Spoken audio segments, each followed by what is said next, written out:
2 Samuel pasal 18. Daud memeriksa barisan tentara yang bersama-sama dengan dia. Kemudian ia mengangkat kepala pasukan 1000 dan kepala pasukan 100 atas mereka. Lalu Daud menyuruh tentara itu maju berperang. Sepertiga di bawah perintah Yoab, sepertiga lagi di bawah perintah Abisai, anak Seruya, adik Yoab, dan sepertiga lainnya di bawah perintah Itai, orang Gad itu. Lalu berkatalah raja kepada rakyat, "Aku juga akan maju berperang bersama-sama dengan kamu." Tetapi tentara itu berkata, "Janganlah tuanku maju berperang. Sebab apabila kami terpaksa melarikan diri, maka mereka tidak akan menghiraukan kami. Bahkan sekalipun mati separuh daripada kami, mereka tidak akan menghiraukan kami. Tetapi tuanku sama harganya dengan 10.000 orang daripada kami. Sebab itu adalah lebih baik bahwa tuanku bersedia menolong kami dari kota." Kemudian berkatalah raja kepada mereka, "Apa yang kamu pandang baik akan kuperbuat." Lalu berdirilah raja di sisi pintu gerbang, dan seluruh tentara itu berjalan keluar, beratus-ratus dan beribu-ribu. Dan raja memerintahkan kepada Yoab, Abisai dan Isai demikian, "Perlakukanlah Absalom, orang muda itu dengan lunak karena aku." Dan seluruh tentara mendengar ketika raja memberi perintah itu kepada semua kepala pasukan mengenai Absalom. Lalu tentara itu maju ke padang menyeberang orang Israel, dan terjadilah pertempuran di hutan Efraim. Tentara Israel terpukul kalah di sana oleh orang-orang Daud. Dan pada hari itu terjadilah di sana pertumpahan darah yang dahsyat, 20.000 orang tewas. Kemudian pertempuran meluas dari sana meliputi seluruh daerah itu, dan hutan itu memakan lebih banyak orang di antara tentara daripada yang dimakan pedang pada hari itu. Kebetulan Absalom bertemu dengan orang-orang Daud. Adapun Absalom menunggangi Bagal. Ketika Bagal itu lewat di bawah jalinan dahan-dahan pohon tarbantin yang besar, tersangkutlah kepalanya pada pohon tarbantin itu, sehingga ia tergantung antara langit dan bumi. Sedang Bagal yang dikendarainya berlari terus. Seseorang melihatnya, lalu memberitahu Yoab, katanya, "Aku melihat Absalom tergantung pada pohon tarbantin." Yoab berkata kepada orang yang memberitahu kepadanya itu, "Apa? Jika engkau melihatnya, mengapa engkau tidak membanting dia ke tanah di tempat itu juga? Maka selayaknya aku memberi engkau 10 sikal perak dan 1 ikat pinggang." Tetapi orang itu berkata kepada Yoab, "Sekalipun aku mendapat 1000 sikal perak di telapak tanganku, takkan aku menjamah anak raja itu. Sebab di depan telinga kamilah raja memberi perintah kepadamu dan kepada Abisai dan kepada Itai, katanya, lindungilah Absalom orang muda itu karena aku. Sebaliknya, jika aku mencabut nyawanya dengan khianat, tidak ada sesuatu pun yang tinggal tersembunyi kepada raja, maka engkau akan menjauhkan diri." Tetapi Yoab berkata, "Aku tidak mau membuang-buang waktu dengan kau seperti ini."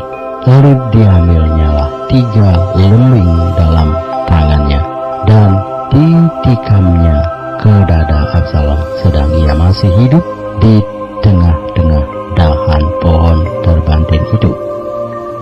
Kemudian 10 bujang pembawa senjata Yoab mengelilingi Absalom, lalu memukul dan membunuh dia. Sesudah itu Yoab meniup sangkakala, sehingga tentara berhenti mengejar orang Israel, sebab Yoab mau menahan tentaranya itu. Lalu mereka mengambil mayat Absalom dan melemparkannya ke dalam lubang yang besar di hutan itu. Kemudian mereka mendirikan di atasnya timunan batu yang sangat besar. Dan seluruh orang Israel melarikan diri masing-masing ke kemahnya. Sewaktu hidupnya Absalom telah mendirikan bagi dirinya sendiri tugu yang sekarang ada di lembah raja, sebab katanya, aku tidak ada anak laki-laki untuk melanjutkan ingatan kepada namaku.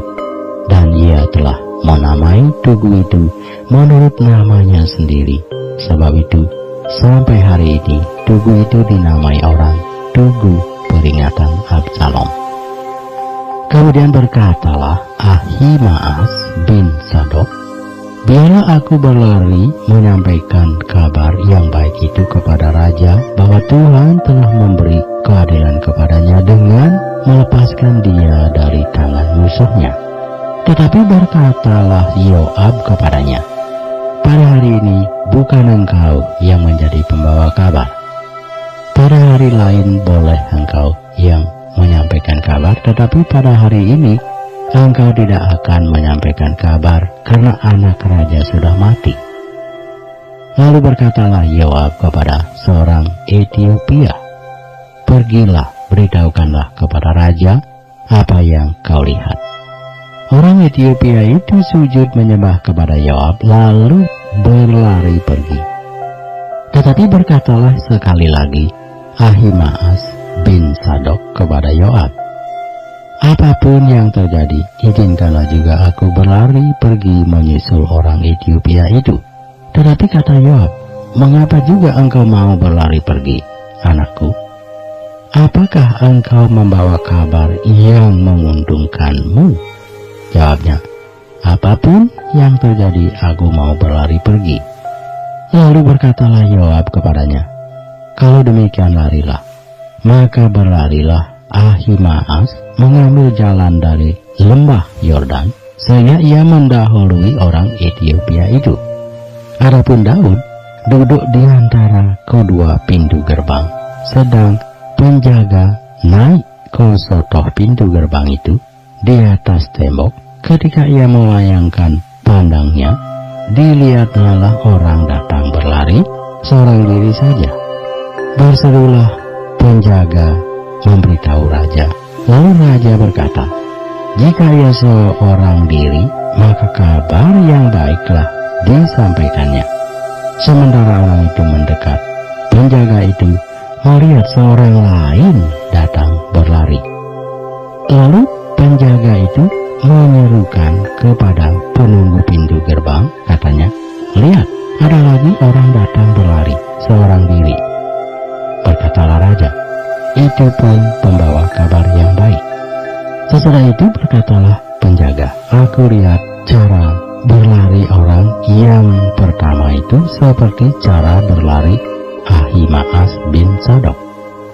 Berkatalah raja, itu orang baik, ia datang membawa kabar yang baik. Lalu Ahimaas berseru, katanya kepada raja, selamat. Kemudian sujudlah ia menyembah kepada raja dengan mukanya ke tanah, serta berkata, terpujilah Tuhan Allahmu yang telah menyerahkan orang-orang yang menggerakkan tangannya melawan tuanku raja. Lalu bertanyalah raja, selamatkah Absalom orang muda itu?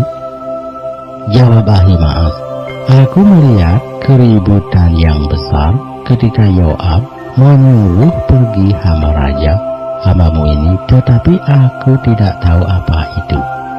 Kemudian berkatalah raja, pergilah ke samping, berdirilah di sini. Ia pergi ke samping dan tinggal berdiri. Maka datanglah orang Etiopia itu. Kata orang Etiopia itu, tuanku raja, mendapat kabar yang baik, sebab Tuhan telah memberi keadilan kepadamu pada hari ini dengan melepaskan tuanku dari tangan semua orang yang bangkit menentang tuanku. Tetapi bertanyalah raja kepada orang Ethiopia itu, "Selamatkah Absalom, orang muda itu?" Jawab orang Ethiopia itu, "Biarlah seperti orang muda itu musuh tuanku raja dan semua orang yang bangkit menentang tuanku untuk berbuat jahat."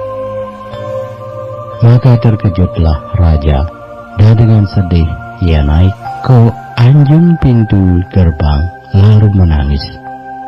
Dan beginilah perkataannya sambil berjalan, "Anakku Absalom, anakku, anakku Absalom. Ah, kalau aku mati menggantikan engkau, Absalom, anakku, anakku."